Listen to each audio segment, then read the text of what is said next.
Sambal ikan mama ni sedap dok. Oh, ikan ni boleh pakai ikan tenggiri ke, ikan kembung ke, ikan apa-apa saja yang suka. Janji korang blend dulu. Bawang putih, bawang merah, halia dan juga belacan. Okay, dan masukkan juga cili bo. Sepedas mana yang korang blend sekali. Lepas itu, bubur minyak kena banyak. Minyak tak banyak nak tumis takkan sedap. Memang kena banyak ya.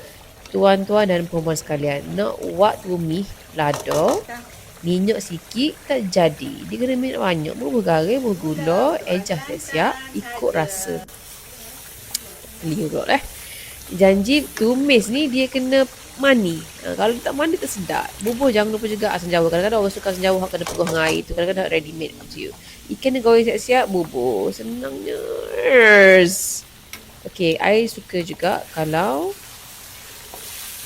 bubur memang bubur bawang hala ni sebab dia akan memaniskan lagi tumis ini, okay, sambal ini. So ada setengah orang dia akan tambah lagi bahan-bahan kosmetik lain. Up to you guys. Ini pun dah cukup sedap makan dengan nasi panas.